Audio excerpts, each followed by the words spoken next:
El CEIC y la Unidad Educativa Hatari Unancha presentan su programa Sinchiyari TV.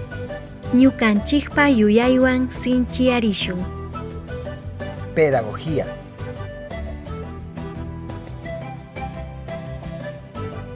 cultura, entrevistas, experiencias, diálogos, historias, vinculación con la comunidad. En Sinchiyari TV. Ñukanchikpa yuyaywan sinchiyarishun. Bienvenidos y bienvenidas.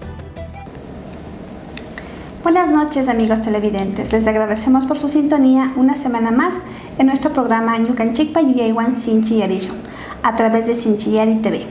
En esta noche estaremos abordando el tema de la realidad de Uruguay, enfocándonos en tres temas principales, como es la educación popular de Uruguay bajo el pensamiento de Paulo Freire. Contaremos también con la entrevista del Dr. Milton Luna, ex ministro de Educación, quien nos estará dando a conocer el aporte del Estado para la educación intercultural bilingüe. Finalmente tendremos la entrevista al licenciado José María Pilaguano, ex docente de la red Chuchilán, quien nos contará varias experiencias de esta red en el cantón Sichos. En esta noche me acompaña Luis. Buenas noches. Buenas noches, muchas gracias por la presentación y siempre agradecidos por este espacio que nos brinda TVMIG, Canal 47. Acompáñenos en este programa. Empezamos con el primer momento, la educación popular desde Uruguay, bajo el pensamiento de Paulo Freire, un texto escrito por el magíster Santiago Mandango. Continuamos con el video. La historia de la educación en Uruguay. El proceso histórico de la educación en Uruguay es similar al vivido por muchos países sudamericanos. Desde la conquista española, la educación estuvo a cargo de instituciones religiosas como jesuitas y franciscanos, y básicamente respondían a las propuestas de la corona española. Para 1815 se plantean nuevas propuestas de lo que la educación debería ser, como por ejemplo, en base a la educación, mejorar la situación oral e intelectual de sus habitantes. En 1847 se crea el Instituto de Instrucción Pública y en 1855 se eleva un informe en el que se recoge la problemática de la educación en Uruguay, siendo los más relevantes la falta de uniformidad en los programas educativos, la falta de capacitación docente y la falta de material educativo. Para el año de 1917 se logra separar al Estado de la Iglesia. Esto ocasiona que se replanteen nuevos conceptos de lo que debe ser la educación. El proyecto buscaba el progreso a través de la razón. Se proponía iluminar la mente de los hombres para combatir la ignorancia, para superar los males sociales, evitando aquello que ponía en riesgo la democracia. La igualdad entre los hombres requería de una nueva moral, una moral que incluyera a todos, que sustituyera la moral religiosa, en Uruguay, de la Iglesia Católica, por la moral laica. En el contexto de ir buscando el proceso educativo apropiado para Uruguay, José Pedro Varela hace una reflexión sobre la realidad política, social de su país, y sostiene que el Estado es el responsable de la educación, que debe ser laica y que debe atender a toda la población. A esto se le puede considerar como la primera forma de organizar a toda la educación pública a nivel nacional. Es decir, el proceso educativo debe nacer del pueblo, de sus necesidades particulares y colectivas, atendiendo a lo que cada comunidad requiere. Para fines de 1950, los gobiernos de turno usaban a la educación como una forma de controlar a la población. Frecuentemente se acusaban a los docentes de romper el principio laico del Estado, además de considerar que los procesos educativos estaban centrados en el adoctrinamiento. Adicional a esto, la dictadura militar empezó a romper los lazos sociales, menos contacto de las personas, y empezaron a disminuir el presupuesto para la educación. En consecuencia, se pierde la esperanza de sostener que la educación es del pueblo y atiende sus necesidades, y se transforma en una forma de reproducción de la sociedad. Para ir desarrollando la educación, se realizaron grandes diagnósticos acompañados de sus respectivos planes de solución. Estos enfoques fueron promovidos desde organismos internacionales como UNESCO, CEPAL y más adelante el BID y el BM. Hacia fines de los años 60, se vivía en Uruguay una profunda crisis económica, política y social. Existía un clima de inestabilidad e inquietud general.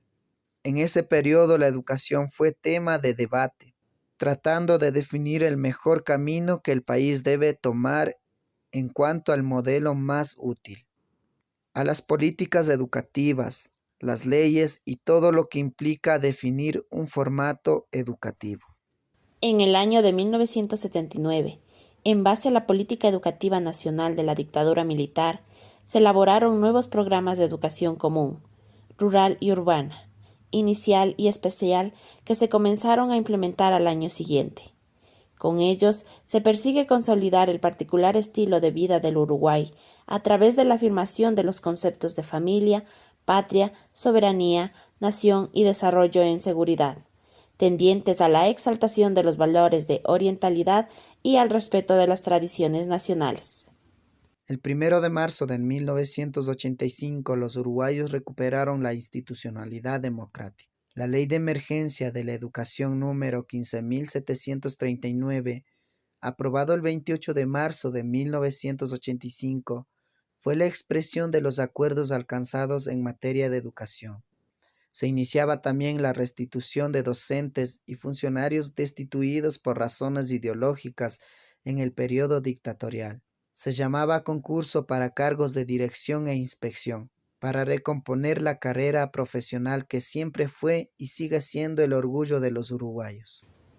Para 1990, Uruguay, igual que el resto de los países de Latinoamérica, se enfrenta a nuevos retos. En este caso es la globalización, que busca facilitar el comercio entre todos los países, pero que es la puerta para que el resto de actividades humanas, como la educación, también sea globalizada.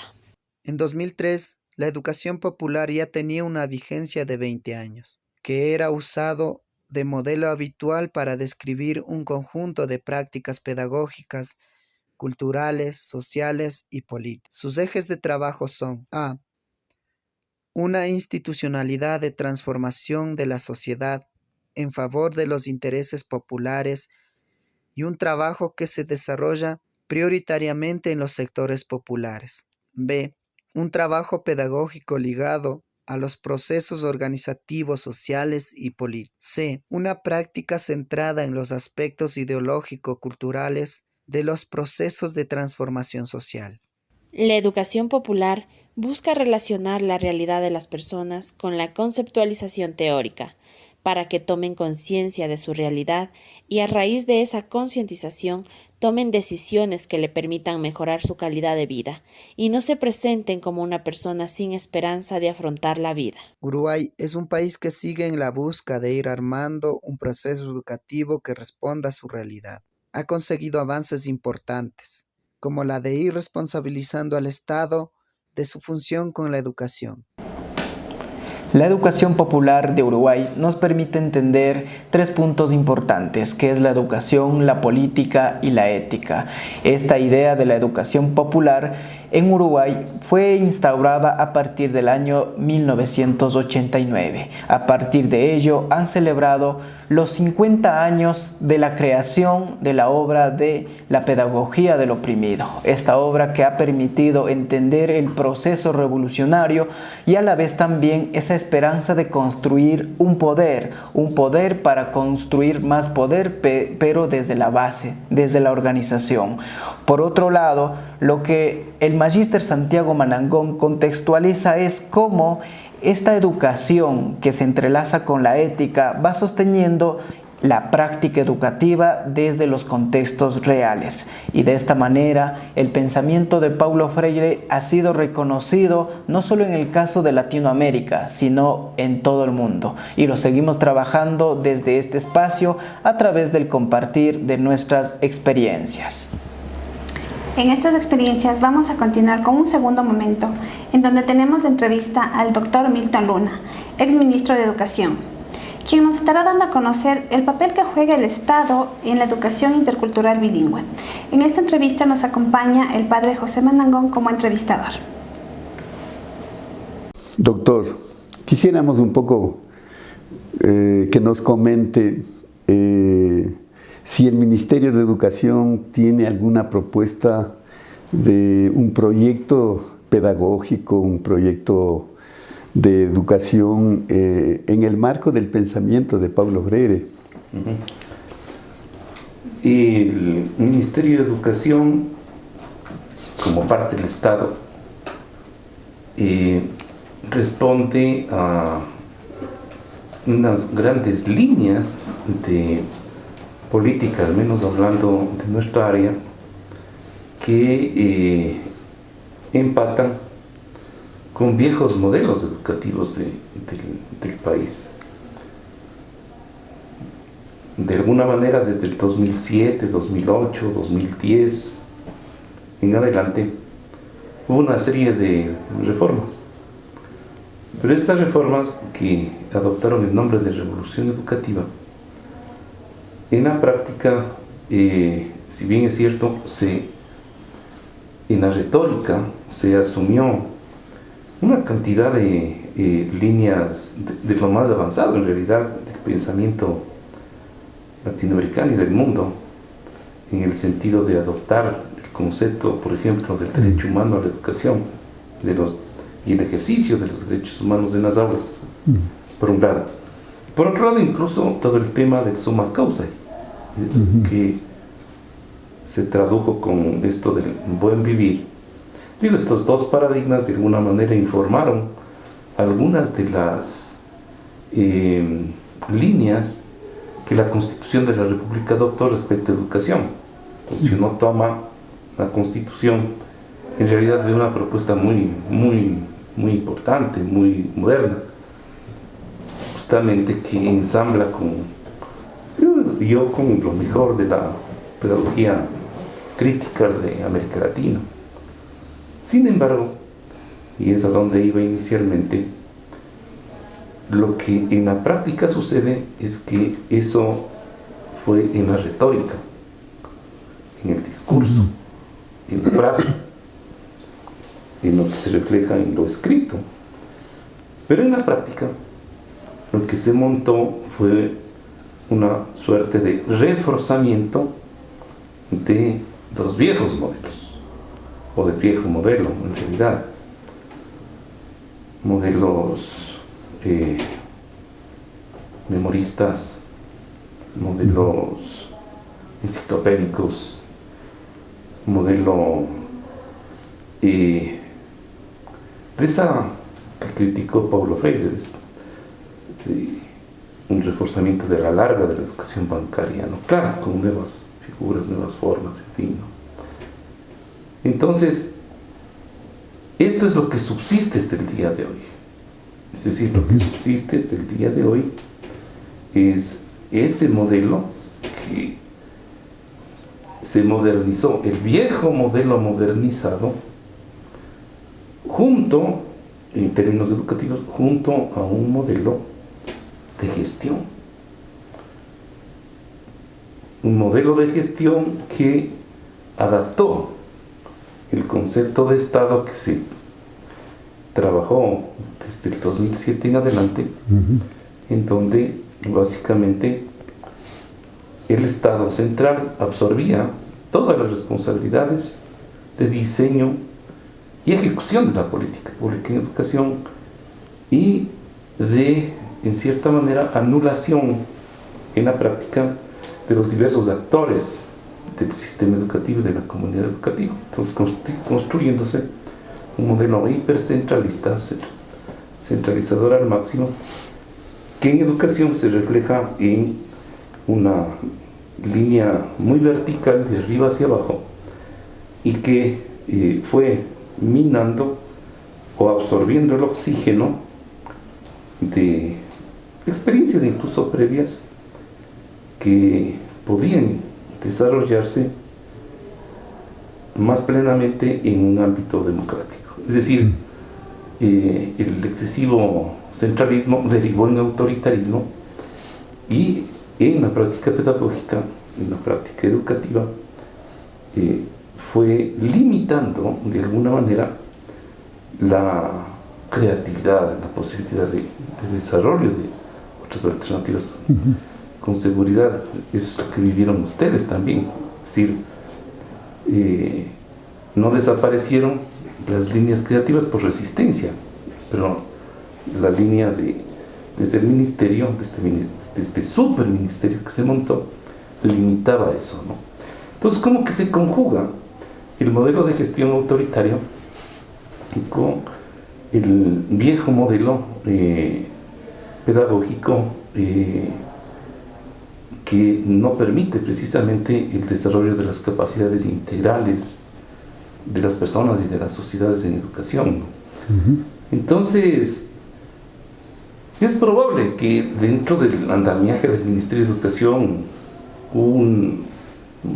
hayan subsistido, supervivido o incluso hayan aparecido, por ejemplo, con el nombre del buen vivir, una serie de pequeñas o grandes experiencias, pero la estructura, el concepto general es un concepto de total reforzamiento, y yo diría incluso modernización de la antigua escuela, ¿no? De la vieja escuela, de esta vieja escuela que a la larga estaba inspirada, como sabemos, en la fábrica o en la cárcel, es decir, y adaptada en estas nuevas circunstancias finalmente a las necesidades de un proceso de modernización muy, teóricamente hablando, muy en función de sostener y reproducir el sistema económico social vigente. La entrevista que nos acaba de compartir el doctor Milton Luna, ex ministro de Educación, ha permitido comprender el papel del Estado con respecto a la educación intercultural bilingüe. Así es, Luis. También hay que mencionar que años atrás el sistema educativo intercultural de educación bilingüe estuvo conformado por varias redes educativas acá en Cotopaxi. En esta noche queremos hacer llegar a ustedes la entrevista al licenciado José María Pilaguano, ex docente de la red Chuquchilán, que estuvo ubicada en el Cantón Silchos, quien nos dará a conocer todas las experiencias y las actividades que se trabajó en esta red.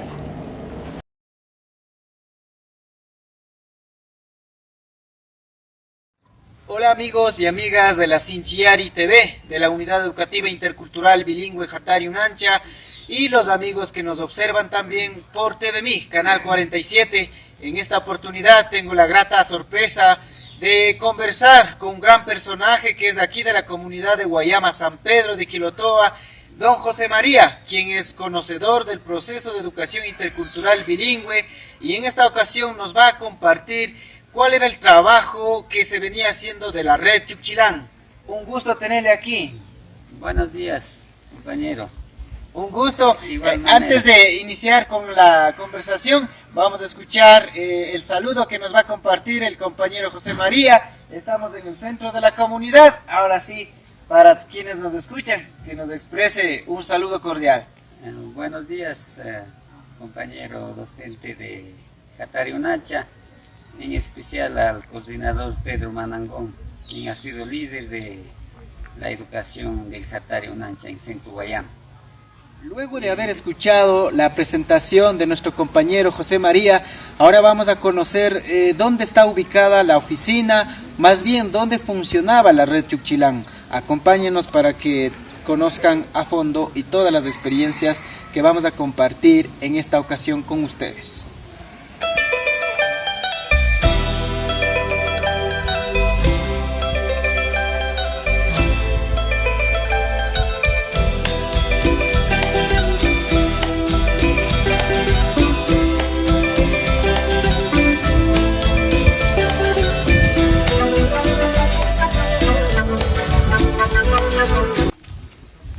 Amigos y amigas, nuevamente Estamos con ustedes. Ahora sí, nos encontramos en la oficina en la cual funcionaba la red Chuchilán, una red que trabajaba por el bienestar de la comunidad a partir de la educación intercultural bilingüe. Nuevamente estoy con el gran personaje, conocedor del proceso de educación acá en la comunidad de Guayama San Pedro y la zona de Chuchilán del Cantón Sichos. En esta ocasión, para iniciar con esta conversación, compañero José María, comente su rapidísima experiencia de cómo usted la vivió en este trabajo de la red Chuchilán. Bueno, gracias. Red Chuchilán inició en 2000 hasta 2010 legalmente, pero en esos tiempos no he estado solo yo, ha habido otros compañeros también quienes han estado responsables, como compañero Pedro Conuay, docente, el otro compañero, por último, compañero Francisco. La experiencia que tuve un poco de la red era por asesorado parte del SEI, quienes estuvieron más, en especial padre José Manangón, María Teresa Olivo, compañera Mary Martínez. Han sido personajes quienes de una y otra manera han luchado en beneficio de la educación. La red tenía 5 componentes. El primer componente era la infraestructura, las escuelas que estaban dañadas, construir una aula así. La segunda componente era trabajo con padres de familia. Otra es capacitación de los docentes, material didáctico para los estudiantes y un poco de equipamiento. Entonces, con eso hemos trabajado un poco tiempo para ver cómo se mejora la calidad educativa. Y yo pienso que sí hemos logrado bastantes partes importantes, como en capacitación. Yo estaba mencionando que ha habido asesoramiento por parte del CEI, ha habido más permanente capacitación en ese tiempo. Ha habido otras gentes profesionales, ha estado alrededor de la red Chuchilán, como Universidad Andina, de parte de Salma. Son personajes muy importantes quienes han dado la mano. Yo agradezco, pues, por bien de los niños. Han estado pasando en los páramos, a veces sin comida. Igual manera, aparte del SEIP, siempre he estado acompañando en este trabajo. También pienso que con esto hemos podido tener resultado, como el Colegio Hatari Unancha también ha fortalecido un poco, porque además de la capacitación hemos descuidado en esa parte, era la capacitación a los padres de familia. No hemos logrado 100%, hemos iniciado, pero como los ministerios tienen una ley, aplican, si no cumple tal fecha, ya después ya no se puede hacer. Entonces eso hemos quedado atrasado con los papacitos. Ahora, experiencia así un poco para seguir con esta red. Creo que hay que replanificar, reorganizar, o sea, estar seguros para tener buenos resultados. Caso contrario es difícil, porque a veces los comuneros algunas partes no entienden. Por ejemplo, valoración de Quichua no nos dio a algunas comunidades. He visto que algunas comunidades querían que el profesor sea hispano. Aquí en Guayama Grande mismo había escuela hispana, pensando que todos los niños quichua hablantes no sabían bien, pero los hispanos saben más. O sea, eso por falta de capacitación de los papás. Qué enriquecedor toda la idea que nos está compartiendo el compañero José María en esta proyección que a partir de la educación desde la comunidad pues ha topado varios puntos como la vinculación, la capacitación constante. Ahora quizá un poco para conocer cuántas escuelas formaron parte de esta red y qué resultados ha tenido con esta proyección educativa. Si se quiere, usted mencionó un punto importante que es la valoración de la lengua y que muchas de las veces ese ha sido también una contraposición con los mismos comuneros. Quizá que nos comente las escuelas que pertenecían a la red Chuchilán, de algún compañero docente que también ha hecho procesos de trabajo como educador comunitario. Gracias. Bueno, las escuelas que pertenecían a la red eran Sarahuasi, Galápagos, Tahualó, Yacuchaqui, Amanta, Chinaló, Huantoloma, Pilapuchín, Samilpamba, Chaupi, Guayama San Pedro, Cuizana, Cataló, Moreta. Estas son las comunidades quienes hemos estado un poco conociendo esa experiencia de las redes amigas. En este punto importante de estar con los niños, lo más importante para mí es la educación un poco, no era como tradicional, sino como padre ayudaba en ese punto. La educación era aplicando la pedagogía de Piaget, que el niño tiene unos procesos, necesita muchos objetos, no es solo teoría, o sea, esos aportes pedagógicos quienes han dado bastante significativo en nuestras comunidades. El otro pedagogo, igual Paulo Freire, que decía que los niños necesitan aprender muchas cosas con la curiosidad que tiene.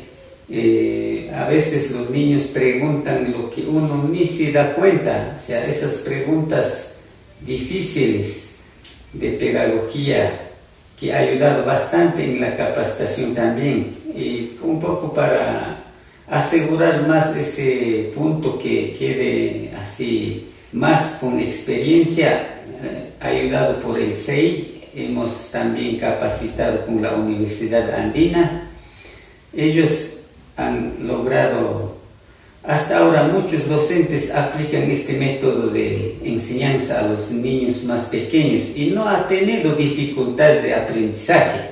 Eso agradezco a la Universidad Andina y también al CEI. Ojalá que continúen ese proceso para que no quede así nomás cortado, sino tenga un proceso de nuevas perspectivas para que nuestros niños sean nuevos pedagogos o pedagogas al futuro. Eso es lo que quiero. Gracias. La experiencia que nos ha compartido el educador José María Pilahuano ha sido de singular importancia porque nos permite reflexionar varias experiencias en sí desde la educación intercultural bilingüe. Ha señalado el número de escuelas que pertenecían a la red Chuchilán, que estaba ubicada en el cantón Sicchos. En este encuentro pedagógico ha señalado el papel que jugaba el CEI como promotor y a la vez como capacitador de los procesos metodológicos, pedagógicos para llevar a cabo una educación dentro de la comunidad. En esta entrevista es importante rescatar que no había el sentido de las reuniones dentro de las oficinas, sino reuniones que se hacían como puntos de encuentro, puntos de reflexión que de una otra manera daban realce para comprender y entender las necesidades de la educación.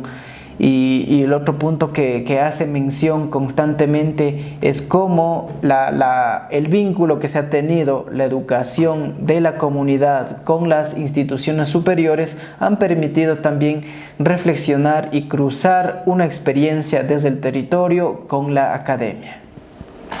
Así es, Luis.